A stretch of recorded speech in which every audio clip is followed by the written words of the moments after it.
What's going on, everyone? It's Sean Mitchell, Denver real estate agent with Co-Listings, and this is your February 2021 real estate market update for the Denver area. Today we're going to cover median days on market, months of housing inventory for single family homes, number of new listings, median sale price, mortgage rates for the 1 and 10 year, Denver area unemployment rate, and I'll take some of your questions from social media. So let's go ahead and jump in. For median days on market, we are sitting at 4 days. That's data from January 2021. As we look at this chart here, you can obviously see that we are in a very unique time here in the Denver area for real estate. Over on the right-hand side, you see this very much depressed line regarding cumulative days on market. Both median and average are at historical low rates, and they have been. Normally, cumulative days on market will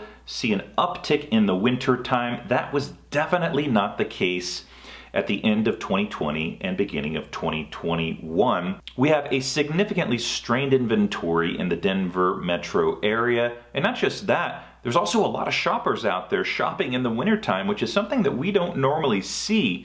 Normally, people kind of hold tight through the colder months so they don't have to move when it's snowing and cold and wet and so on. But this winter season has been an exception, and I can say this not only from a data perspective, and I can say from a boots on the ground level, both my buyers and sellers are seeing this extremely tight inventory. On the buyer's side, houses are flying off the market with multiple offers well over asking price.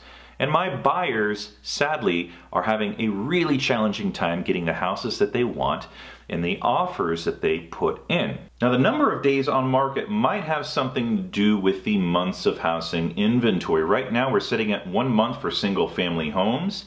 And we've seen this sort of ongoing here for the last 4 or 5 years, but over the last couple of months, it's seemed extremely tight, and you see that over on the right-hand side there. Oddly enough, we dipped down below 1 month of inventory to 0. Now, I'm not sure how the technicalities of that work in terms of numbers, but I did check and verify this again right before I hit record on this video, and the number hasn't updated. It still says 0 for the month of December. Now we've ticked back up to 1 month, which is better than 0, but still historic low rates. Number of new listings is sitting at 2,831 homes. Yeah, a lot of the same, just sort of unusual patterns here. Over on the right-hand side, you can see that there was an unexpected dip last March and April. That was because of the pandemic and the city shutting a lot of things down, including open houses and showings. Now, when they opened things back up, it was like it never happened. The demand was there. It was like opening up the floodgates, and we saw a very fast and furious market through the summertime. One interesting note here is that, as I mentioned before, the winter is normally slower, there's less inventory. We did see more people putting their houses on the market through the winter time.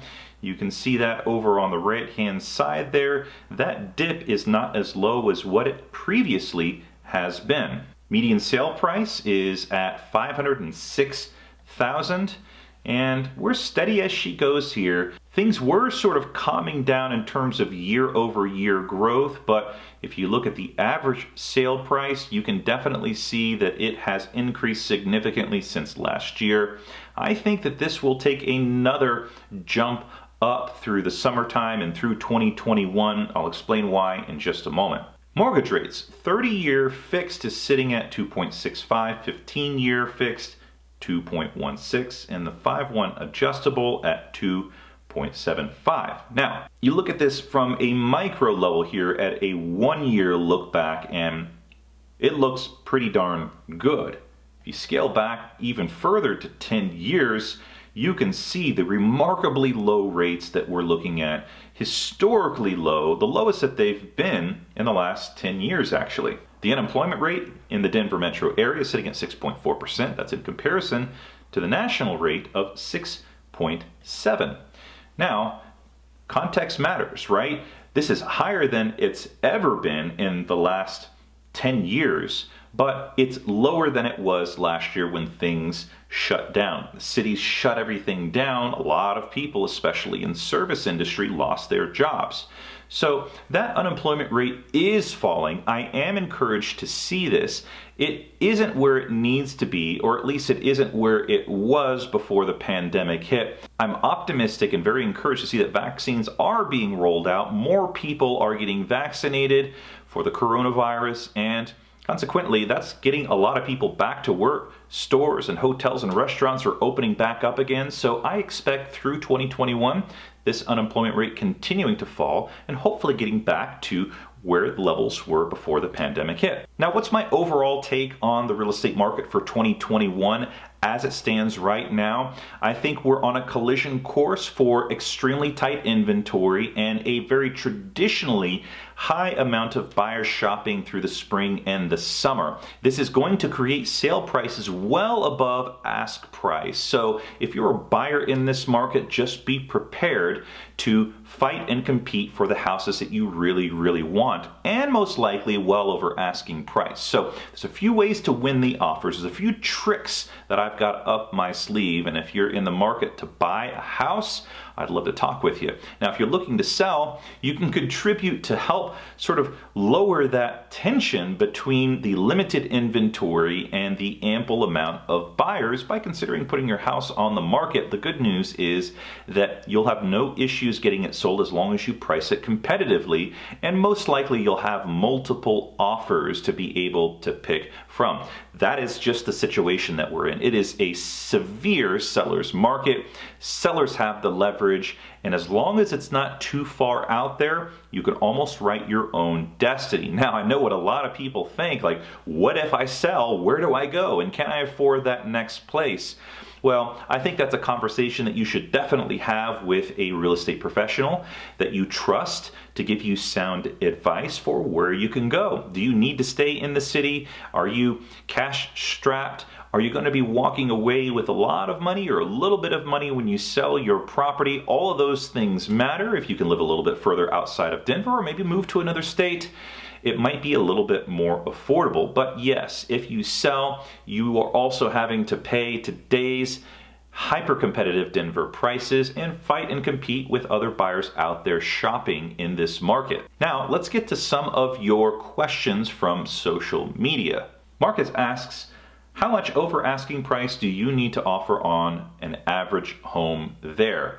For Collins, I would say is 10%. Well, it really depends. There are a lot of variables that go into this, but what you can expect is for it to be very competitive. Now, the only reason why it might not sell so fast is if you overprice your listing. And this is where an experienced real estate professional can come in and provide some data, some comps to be able to give you a recommended list price range. You don't want to overshoot, therefore making that house sit longer than it should. And, though you could probably underlist your house and probably get a lot of interest and maybe get back up to where you would naturally be, I like to fall somewhere in the middle there, maybe slightly below what that mid-list price might be. Then you get a lot of interest and a lot of competition and hopefully have multiple offers to be able to pick from and write your own destiny. Matt asks, what are the hottest areas along the Front Range? And just like the last question, it really depends on what you're looking for. Do you want to be in the mix of things and be where all the social life is at? You might want to live central Denver, somewhere close to downtown. And there's some neighborhoods that are just south of I-70, off of the I-70 and Colorado Boulevard intersection that I'm definitely keeping a close eye on. I've had a few clients buy in those areas and they've seen some significant appreciation. Another area that I'm keeping a really close eye on that seem to have really affordable prices but are on the come up is this corridor just south of 6th Avenue and all the way down to Highway 285 with the north and south parameters.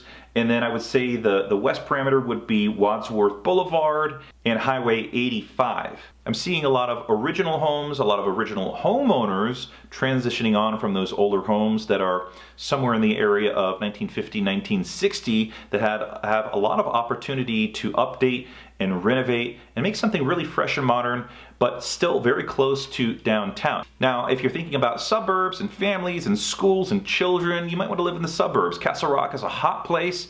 They've got really good schools in the area, and it just offers a lot. And then way up on the north end, north of 470, there's some areas there around the Erie area that I really, really like a lot for new construction and new home builds. You can also take a look at Firestone, that area. You're also seeing a lot of new construction and new builds, and might get you into an area that is very young, and maybe some neighbors that are of similar age and similar place in life. So take a look at those areas and see if they might be a good fit for you.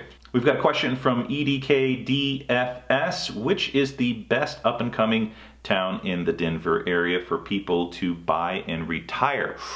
This is a really good question, and I'm assuming that you're talking about Denver metro area, not just the city of Denver. So there's a little bit more options if you're looking at Denver metro area. But if you're looking at Denver specific, I'm a big fan of what Stapleton has done with their area. If you live in Denver, you know about Denver, you're familiar with that name Stapleton. Actually, I think they just changed it recently. They renamed it due to some politics and social issues. But they've done a fantastic job at converting what used to be Denver's airport in the middle of the city to a beautiful, thriving, very friendly neighborhood, very walkable neighborhood with lots of commercial and restaurants and so on. So I really, really like that area. I'm a really big fan of the Boulder area, and depending on your price point and budget, this might be a really nice area. It's just got a very active, local, down-to-earth lifestyle, and you're really close to the mountains. You could also look at Golden, which gets you close to the mountains as well, and has this sort of like nice downtown life, a nice little main street, and is very, very active, especially in the warmer months. Connor asks, is the average home price really up $120,000 in the last couple of months? I wouldn't say in the last couple of months, but if you do a snapshot over the last 12 months, we have seen the average sale price for single family homes jump up pretty significantly, and probably around the $100,000 mark. And as I talked about earlier, this is just the nature of this market. A lot of people want to live in the Denver metro area. It's very appealing and attractive for its views, its lifestyle, and we have not so many people putting their houses on the market, and it creates this perfect storm for this significant increase month over month and year over year of average and median sale price increases. All right, that wraps up this real estate market update for February 2021. I'm Sean Mitchell, Denver real estate agent with Co-Listings. Thank you so much for tuning in. And if you're in the market to buy or sell, I'd love to apply for the job. Feel free and reach out by email, reply to a comment, a video, some smoke signal, however you want to get in touch with me. You can also text me. The phone number will be at the end of this video. Talk to you soon.